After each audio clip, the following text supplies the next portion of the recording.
Bonjour à tous, nous allons voir dans ce cours l'articulation de la cheville et nous allons citer les articulations du pied.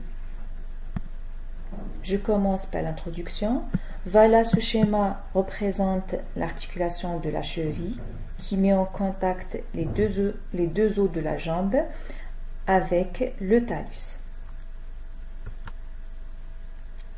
L'articulation de la cheville est appelée encore articulation talocrurale ou tibio-tarsienne. C'est une diarthrose, c'est une articulation synoviale ou diarthrose de type trochléenne. Elle unit les deux os de la jambe au talus ou astragal. Le talus est appelé encore astragal. Elle met en contact trois pièces osseuses, tibia, fibula et talus. Voilà, tibia, fibula et talus. C'est une articulation qui assure la stabilité du pied lors des mouvements de la marche et de la course. C'est une articulation solide qui assure la stabilité du pied. Elle est exposée au traumatisme, mais les traumatismes sont fréquents. C'est une articulation qui est sollicitée au quotidien.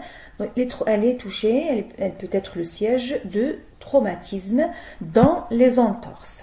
Parmi les traumatismes, on va détailler après les entorses. Les entorses, ce sont des atteintes des ligaments. On passe aux surfaces articulaires.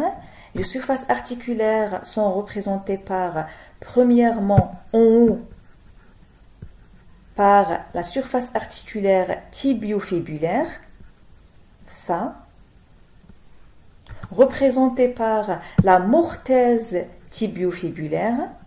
Donc la surface articulaire tibiofibulaire forme la mortaise tibiofibulaire. Deuxième surface articulaire, en bas, on a la surface articulaire du talus, formant le tenon astragalien. Comme vous voyez, la forme des surfaces articulaires de l'articulation de la cheville est similaire à un assemblage à mortaise et à tenon en menuiserie. La mortaise en menuiserie, donc la mortaise, c'est ça, c'est un trou généralement rectangulaire aménagé dans une pièce de bois destiné à recevoir un élément saillant d'une autre pièce de bois qui est le tenon. Regardez, la forme est similaire. Voilà la mortaise et voilà le tenon. Le principal intérêt de cet assemblage à mortaise et à tenon, c'est la solidité. Il résiste à toutes les contraintes. C'est pour ça qu'on a dit en introduction que l'articulation de la cheville assure la stabilité du pied lors de la marche et de la course. Voilà pour les surfaces articulaires. On a la mortaise tibiofibulaire et en bas, on a le tenon astragalien.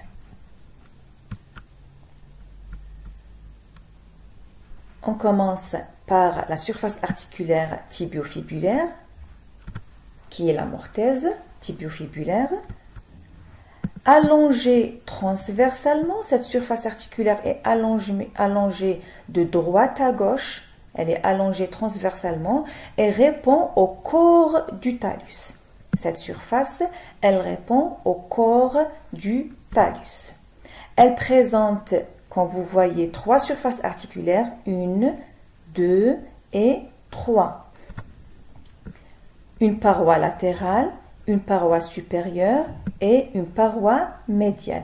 La paroi latérale, c'est la surface articulaire de la malléole fibulaire. La malléole fibulaire présente en dedans une surface articulaire, représente la paroi latérale de la mortaise tibiofibulaire. Cette surface est triangulaire à sommet inférieur. Voilà sur ce schéma. Voilà la surface de la malléole fibulaire est triangulaire à sommet inférieur. Elle est convexe de haut en bas. Cette surface est convexe de haut en bas. La deuxième paroi, c'est la paroi supérieure. Elle est représentée par la face inférieure du pilon tibial. Le pilon tibial, c'est l'extrémité inférieure ou l'épiphyse distale du tibia. Donc, la face inférieure du pilon tibial représente la paroi supérieure de la mortaise. Cette surface est concave d'avant en arrière. Elle est concave d'avant en arrière. Présente à sa partie moyenne une saillie mousse antéro-postérieure. Voilà la face inférieure du pilon tibial qui représente la face ou la paroi supérieure. Elle est concave d'avant en arrière et elle présente une saillie mousse antéro-postérieure.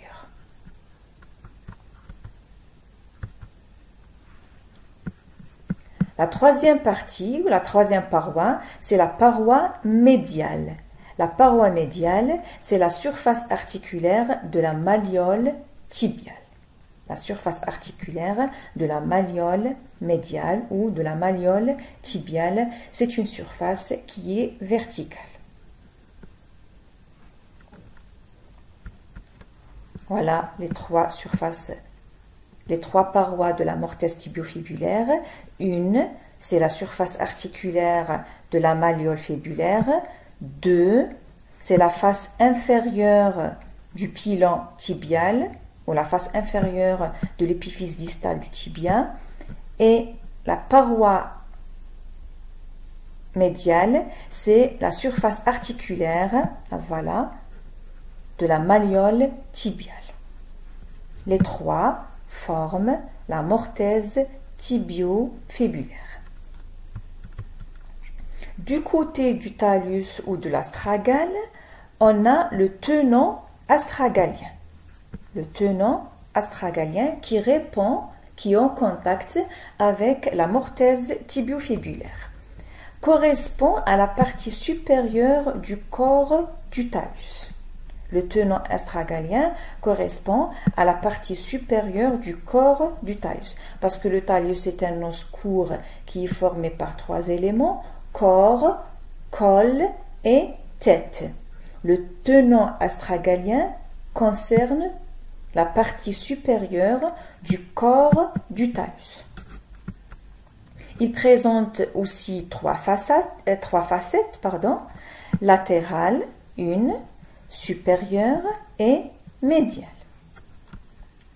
La latérale, elle est fibulaire, répond à la malléole latérale. Elle répond à la surface articulaire de la malléole fibulaire, qui est triangulaire à sommet inférieur. Elle est triangulaire, concave de haut en bas. En haut, la surface articulaire est convexe de haut en bas. En bas, au niveau du talus, la surface articulaire est triangulaire, mais concave de haut en bas. Toujours, on a une partie convexe et une partie concave. Deuxième facette, la supérieure, c'est la trochlée du talus. Voilà. Qui répond au pilon tibial, qui est en contact avec la face inférieure du pilon tibial ou la face inférieure de l'épiphyse distale du tibia. Elle est convexe d'avant en arrière. Au niveau du tibia, la face inférieure du pilon tibial est concave d'avant en arrière. au niveau du talus, la trochlée du talus est convexe d'avant en arrière. La troisième facette, la médiale, elle répond à la malléole médiale. Elle répond à la surface articulaire de la malléole médiale ou la malléole du tibia. Voilà les trois surfaces articulaires du tenon astragalien. Donc on a une facette latérale ou fibulaire, une facette supérieure, c'est la trochlée du talus, et une facette médiale qui répond à la malléole médiale. Cette facette est, comme vous voyez, en virgule, elle a la forme de virgule à grosse extrémité antérieure. À grosse extrémité antérieure, parce que ça c'est l'avant et ça c'est l'arrière.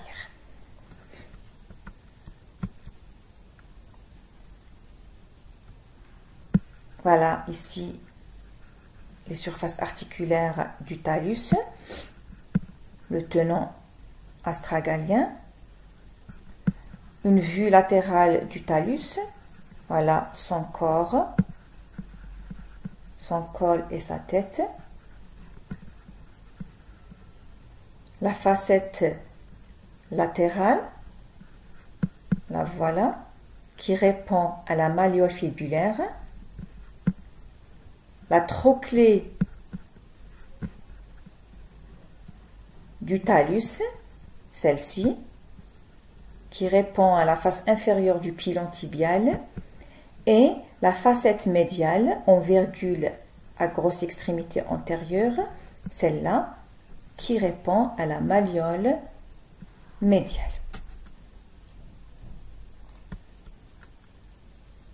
Les moyennes d'union. Les moyennes d'union sont représentées par la capsule et les ligaments. Donc les moyens passifs, on a la capsule que vous voyez ici en couleur mauve. Voilà, je vous explique le schéma. Ça, c'est une vue médiale de l'articulation de la cheville. Voilà les deux os de la jambe, ou l'extrémité inférieure des deux os de la jambe, tibia et fibula. Ça, c'est le talus ou astragal. Ça, c'est le calcaneus, le tarse postérieur, talus et calcaneus. Ça, c'est l'os naviculaire. Et ça, c'est le cuboïde.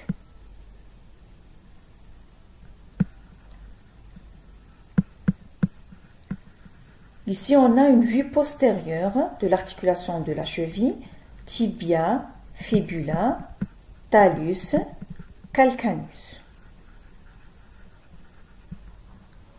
Donc, les moyens d'union sont représentés par la capsule, ça, la membrane fibreuse de la capsule, qui s'attache au pourtour des surfaces articulaires.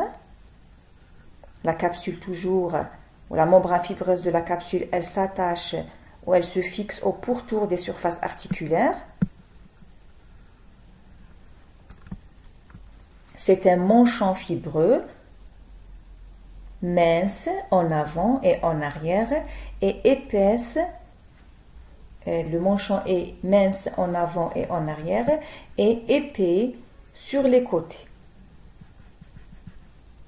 Donc la capsule, elle est mince en avant et en arrière. Sur les côtés, elle est épaisse, elle est renforcée par les ligaments.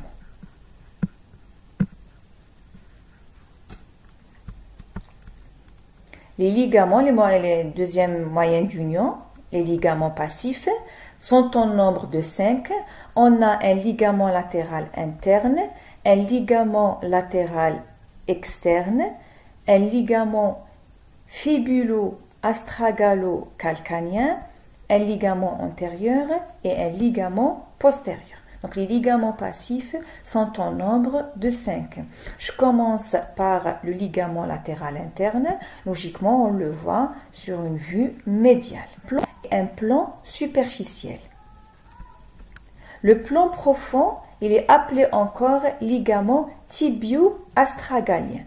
ligament tibio-astragalien, qui va du tibia à l'astragale ou au talus. Il est formé de deux faisceaux, un faisceau antérieur et un faisceau postérieur.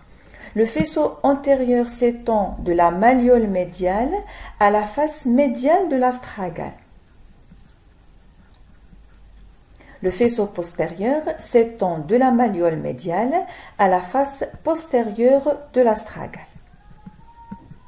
Donc, le ligament latéral interne est formé de deux plans. Le plan profond, c'est celui-là. Il est appelé ligament tibio-astragalien parce qu'il s'étend du tibia à l'astragale. On le divise où il est formé en deux faisceaux, faisceau antérieur et faisceau postérieur. Les deux faisceaux vont de la malléole tibiale. L'antérieur, il va vers la face médiale de l'astragale. Le postérieur, il s'étend de la malléole tibiale à la face postérieure de l'astragale. Le faisceau superficiel, c'est celui-là, c'est le ligament deltoïde. Le ligament deltoïde, il s'attache sur la malléole médiale. Quand vous voyez, tous les ligaments s'attachent sur la malléole médiale ou la malléole tibiale. Il se termine sur l'os naviculaire, sur le calcaneus et sur le ligament calcaneo-naviculaire. Voilà ce ligament calcaneo-naviculaire qui relie le calcaneus à l'os naviculaire. Donc le deltoïde, il se termine sur l'os naviculaire, sur le calcaneus et sur le ligament calcaneo-naviculaire. Voilà pour le ligament latéral interne. C'est un ligament qui renforce la partie ou la face interne de l'articulation de la cheville. Il est formé de deux plans. Plan profond ou ligament tibio-astragalien et plan superficiel représenté par le ligament deltoïde. Deuxième ligament, c'est le ligament latéral externe qui est formé de trois faisceaux, 1, 2, 3. Ça, c'est une vue latérale de l'articulation de la cheville. Voilà la fibula. Voilà le tibia, l'astragale ou le talus et le calcaneus. Il est formé, comme on a dit, de trois faisceaux, antérieur, moyen et postérieur. L'antérieur, c'est le ligament fibulo-astragalien antérieur. Fibulo-astragalien antérieur. Le moyen, ou fibulo-calcanien, le postérieur, celui-là, ou fibulo-astragalien postérieur. Le ligament antérieur ou fibulo-astragalien antérieur, il s'étend de la malléole latérale à la face latérale de l'astragale, exactement à la face latérale du col de l'astragale. Le deuxième ligament, le ligament moyen, appelé encore ligament fibulo-calcanien, c'est logique parce qu'il s'étend de la fibula au calcaneus, s'étend de la malléole latérale à la face latérale du calcaneus. Le troisième faisceau, le postérieur, le voilà, appelé encore fibulo-astragalien postérieur, il s'étend de la malléole latérale à la face postérieure de l'astragale. Je récapitule, le ligament latéral externe, c'est celui-là, il renforce la face latérale de l'articulation de la cheville. Il est formé de trois ligaments, antérieur, moyen et postérieur. L'antérieur et le postérieur, c'est des ligaments fibulo-astragaliens antérieur et postérieur. Le moyen, c'est le ligament fibulo-calcanien. Les trois ligaments, comme vous voyez, s'attachent sur la malléole latérale. L'antérieur, il se fixe sur la face latérale de l'astragale. Le postérieur, il se fixe sur la face postérieure de l'astragale. Le moyen, il se fixe sur la face latérale du calcaneus.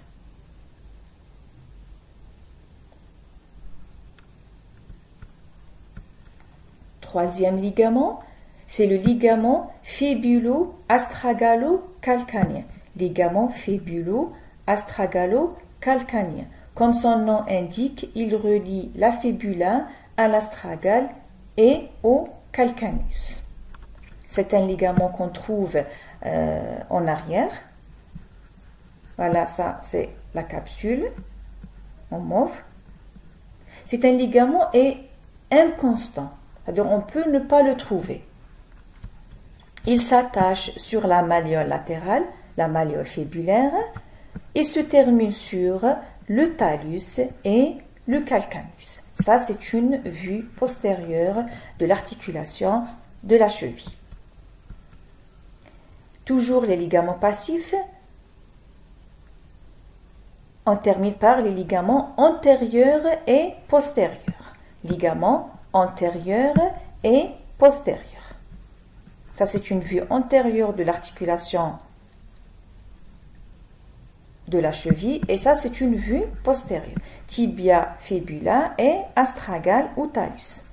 Tibia, fébula et astragale ou talus et calcaneus.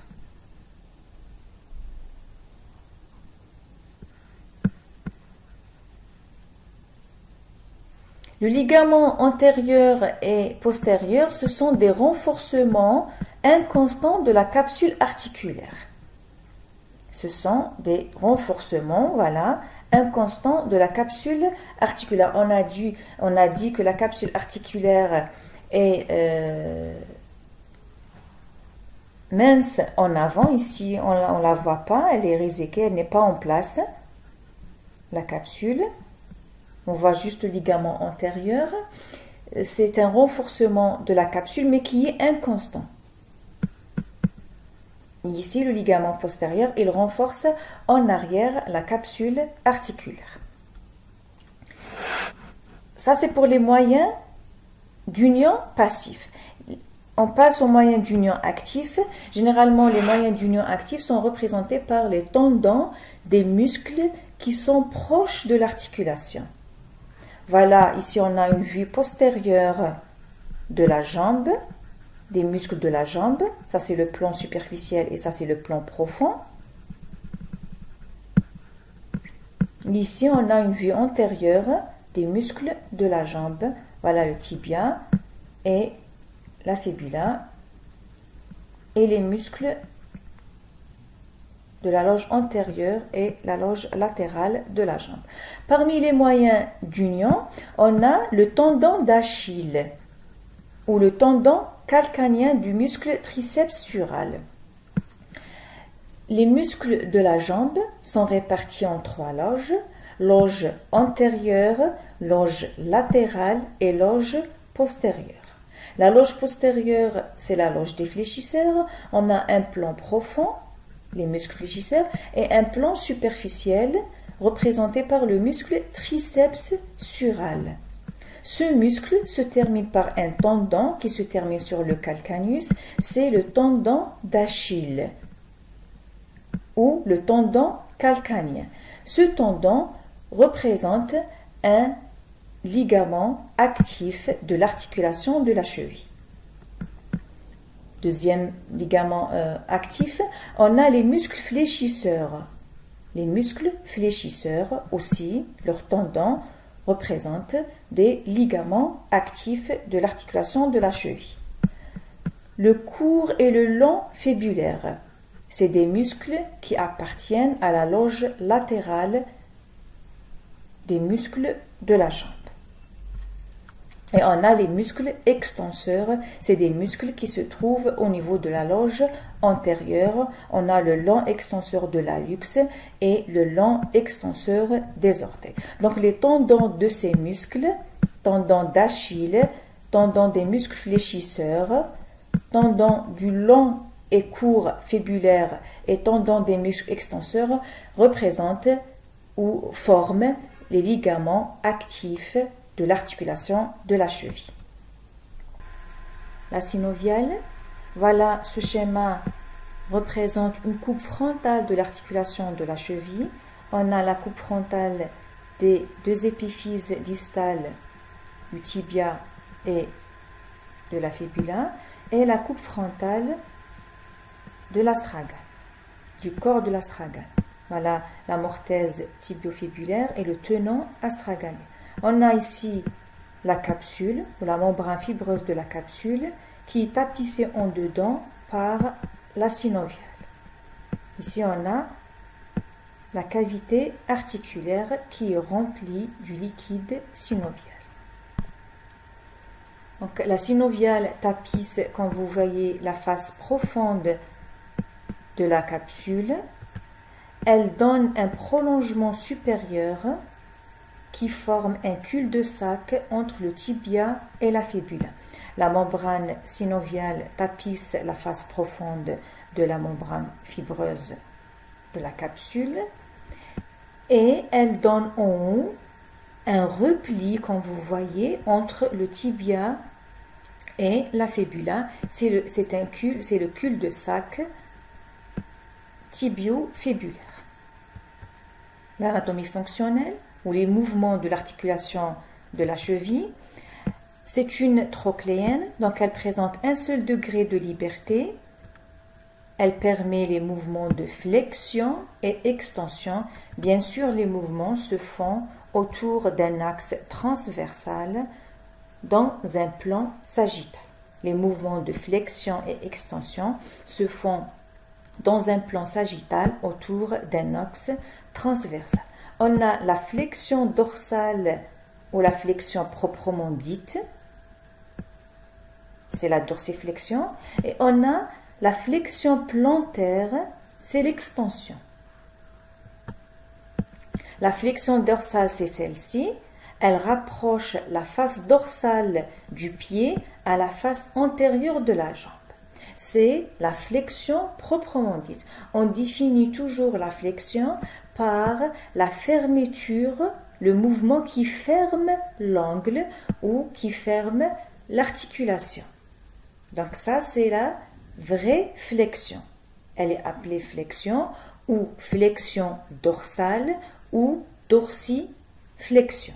Elle ramène la face dorsale du pied à la face antérieure de la jambe. Le degré de ce mouvement varie de 20 à 25 degrés. Donc l'amplitude est de 20 à 25 degrés. Deuxième mouvement, c'est l'extension qui est appelée encore flexion plantaire. La flexion plantaire, c'est l'extension. Regardez, ce mouvement ouvre l'articulation. Voilà l'articulation de la cheville. Ce mouvement qui éloigne la face dorsale du pied de la face antérieure de la jambe est appelé flexion plantaire ou extension. L'amplitude est de 30 à 40 degrés. Donc pour récapituler, cette articulation assure la flexion et l'extension. La flexion est appelée encore flexion dorsale. L'extension est appelée encore flexion plantaire. Pathologie. L'articulation de la cheville est une articulation, comme on a dit, exposée au traumatisme. Les entorses bénignes ou les entorses de l'articulation de la cheville sont fréquentes. Les entorses, ce sont des affections qui touchent les ligaments. Il s'agit d'un étirement ou d'une déchirure d'un ou de plusieurs ligaments. On peut avoir des entorses bénignes ou des entorses graves. Dans les entorses bénignes, on a un étirement, une élongation ou une simple déchirure. Dans les entorses graves, on a une rupture totale d'un ou de plusieurs ligaments. Donc, les entorses, ce sont des lésions plus ou moins graves d'un ou plusieurs ligaments. Donc, c'est des affections, c'est des atteintes des ligaments. On peut avoir une élongation, un étirement ou une déchirure. Pour l'articulation de la cheville, les entorses sont fréquentes. Il s'agit surtout des entorses bénignes et ça concerne surtout le faisceau antérieur du ligament latéral externe, le ligament talofibulaire antérieur ou le ligament le ligament fibulo-astragalien antérieur. Celui-là. Vous vous rappelez du ligament latéral externe est formé de 3 faisceaux, antérieur, moyen et postérieur. L'antérieur est appelé ligament fibulo-astragalien antérieur, comme on peut l'appeler aussi ligament par rapport au talus fibulaire antérieur.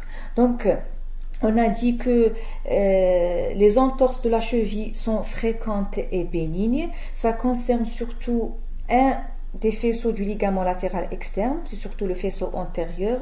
Après un simple faux pas, le pied tourne, le pied part en dedans et en bas, et il est responsable d'une atteinte du ligament externe, qui est l'entorse. On peut avoir aussi des fractures des différentes pièces de l'articulation, pièces osseuses de l'articulation de la cheville, comme on peut avoir une rupture du tendon d'Achille, la rupture du tendon du muscle triceps sural, qui est un ligament actif de l'articulation de la cheville. Je passe aux articulations du pied. Voilà les os du pied.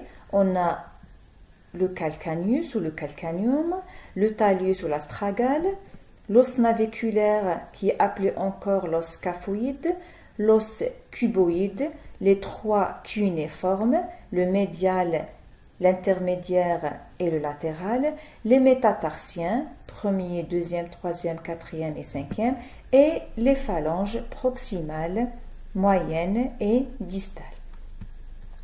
Les articulations du pied sont complexes et nombreuses. Elles se répartissent en 5 groupes. On a les articulations des os du tarse entre eux, ou articulations tarsiennes. Les articulations des os du tarse entre eux, qui sont appelées articulations tarsiennes. Donc on a en arrière le tarse postérieur qui est formé par le talus et le calcaneus, et en avant le tarse antérieur qui est formé par le cuboïde, l'os naviculaire et les 3 cunéiformes. Ces os s'articulent entre eux par des articulations tarsiennes. On a aussi les articulations tarso-métatarsiennes, c'est-à-dire entre les os du tarse et les métatarses, les articulations intermétatarsiennes, les articulations entre les métatarses, les articulations métatarsophalangiennes, entre les métatarsiens et les phalanges, et les articulations interphalangiennes, c'est-à-dire entre les phalanges. Je commence par les articulations tarsiennes. On a premièrement l'articulation subtalaire. L'articulation subtalaire, voilà le talus, le calcaneus,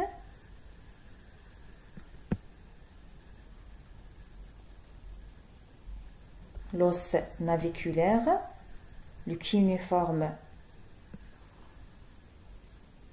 médial, et ça c'est le tibia. L'articulation subtalaire, c'est l'articulation astragalo-calcanienne postérieure. Elle est appelée encore articulation astragalo-calcanienne postérieure. C'est une articulation qui met en contact le talus et le calcaneus. Donc, elle unit l'astragale ou le talus au calcaneus. C'est une diarthrose. C'est une articulation synoviale double trochoïde. La variété est double trochoïde. Toujours les articulations tarsiennes, on a l'articulation médio-tarsienne ou articulation de Chopard. Celle-ci L'articulation médio-tarsienne, c'est une articulation qui unit les os du tarse postérieur aux os du tarse antérieur. C'est-à-dire, elle unit l'astragale ou le talus, le calcaneus, aux qui forment le tarse postérieur, au tarse antérieur représenté par l'os naviculaire cuboïde et les 3 cunéiformes. Voilà la ligne articulaire entre le tarse postérieur et le tarse antérieur. Elle est appelée encore articulation de Chopard. Elle a la forme de S allongé, comme vous voyez. Elle a la forme de S allongé. Elle suit la ligne des articulations talo-calcaneo-naviculaires en dedans et calcaneo-cuboïdienne en dehors. Donc, la ligne de l'articulation de Chopard ou de l'articulation médio-tarsienne est formée de 2 parties. En dedans, elle unit le talus calcaneus avec l'os naviculaire et en dehors, elle unit le calcaneus avec le cuboïde. Voilà. En dedans, talus, calcaneus et os naviculaire. Voilà la ligne.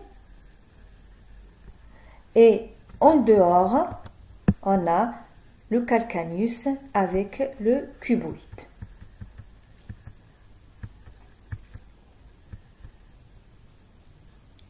Toujours les articulations tarsiennes, on a vu la subtalaire, talus et calcaneus postérieur, articulation médio-tarsienne entre le tarse postérieur et le tarse antérieur, et les articulations scapho-cuboïdiennes, scapho par rapport à l'os naviculaire. On a dit qu'il est appelé encore os scaphoïde, scapho-cuboïdienne. Scapho-cunéaire, c'est l'os naviculaire ou l'os scaphoïde avec les 3 cunéiformes. L'articulation intercunéaire, c'est les articulations entre les os cunéiformes entre eux. Articulation cuneo-cuboïdienne. Articulation cuneo-cuboïdienne, c'est-à-dire entre le cuboïde et les cunéiformes. Exactement, le cunéiforme latéral. Voilà les 3 cunéiformes, médial, moyen et latéral. On passe aux articulations tarso-métatarsiennes. Tarso-métatarsienne, c'est-à-dire entre les os du tarse et les métatarses. Cette articulation est appelée encore articulation de Lisfranc. Articulation de Lisfranc. Elle met en présence les 3 cunéiformes, le cuboïde et les 5 métatarsiens. Cette articulation, voilà, elle unit les 3 cunéiformes, le cuboïde et les 5 métatarsiens. Les surfaces articulaires sont représentées par l'arcade tarsienne, qui est constituée des surfaces articulaires des 3 cunéiformes et du cuboïde, et l'arcade métatarsienne, qui est constituée par des surfaces articulaires des métatarsiens, des 5 métatarsiens, le premier, le deuxième, le troisième, le quatrième et le 5e métatarsien. Donc l'articulation de Lisfranc, c'est l'articulation qui unit le tarse antérieur avec les 5 métatarsiens. Articulation intermétatarsienne, les 4 derniers métatarsiens, du 2e jusqu'au 5e, sont unis par une véritable articulation de type arthrodie. C'est-à-dire c'est des diarthroses de type arthrodie. Les surfaces articulaires sont planes. De leur extrémité postérieure, les métatarses ont une diaphyse, une extrémité postérieure et une extrémité antérieure. L'extrémité postérieure, ce sont les bases. L'extrémité antérieure, ce sont les têtes. Et on a la diaphyse ou le corps du méta. Donc, les 4 derniers métatarsiens sont unis par des arthrodies au niveau de leur base. La base du premier métatarsien n'est pas articulée avec la base du deuxième. Ici, on n'a pas une vraie articulation, mais juste quelques faisceaux fibreux qui relient la base du premier méta à la base du deuxième méta. Je répète ici, la base du premier méta n'est pas articulée avec la base du deuxième méta, mais ils sont uniquement reliés par des faisceaux fibreux. Les surfaces articulaires pour les articulations intermétatarsiennes sont représentées par les surfaces articulaires qui se trouvent au niveau des bases du deuxième, troisième, quatrième et cinquième métatarsien. Les articulations métatarso-phalangiennes, ce sont des énarthroses, ce sont des diarthroses de variété énarthrose qui unissent les têtes des métatarsiens avec les bases des phalanges proximales, les bases des P1. Les surfaces articulaires sont représentées par les surfaces articulaires des têtes des métatarsiens, les extrémités antérieures des métatarsiens, avec les surfaces articulaires des bases des phalanges proximales. Ce sont des énarthroses. Les articulations interphalangiennes, il existe une seule articulation, les articulations des phalanges entre elles. Il existe une seule articulation interphalangienne pour le gros orteil. C'est logique, on a juste 2 phalanges. Et 2 pour les 4 derniers orteils. On a 3 phalanges, donc 2 articulations interphalangiennes. Ce sont des articulations de type trochléenne. Les surfaces articulaires sont représentées par les surfaces articulaires des têtes phalangiennes avec les surfaces articulaires des bases phalangiennes. Donc, tête de la phalange proximale avec base de la phalange distale pour la première articulation. Tête de la phalange proximale avec la base de la phalange moyenne pour la première articulation et tête de la phalange moyenne avec la base de la phalange distale pour la deuxième articulation. Donc pour le gros orteil, on a une seule articulation interphalangienne. Pour les 4 derniers orteils, on a 2 articulations interphalangiennes. Ce sont des trochléennes.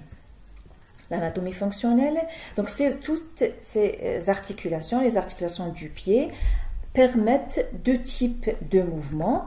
On a le mouvement d'inversion, c'est celui-là. Il englobe l'extension du pied ou la flexion plantaire du pied, supination du pied. La supination se définit par plante de pied qui regarde en dedans et une adduction. Donc l'inversion, elle englobe une extension plus une supination, c'est-à-dire plante du pied en dedans et une adduction. Le deuxième mouvement, le mouvement contraire, l'éversion,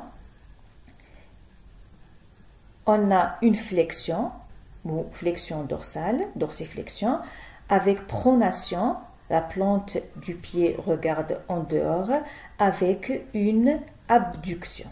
Voilà les 2 types de mouvements assurés par les articulations du pied. Inversion et éversion. L'inversion, on a extension du pied avec supination et adduction. L'éversion du pied, on a une flexion du pied avec pronation et abduction. Voilà pour le cours qui concerne l'articulation de la cheville et les articulations du pied. Je vous remercie.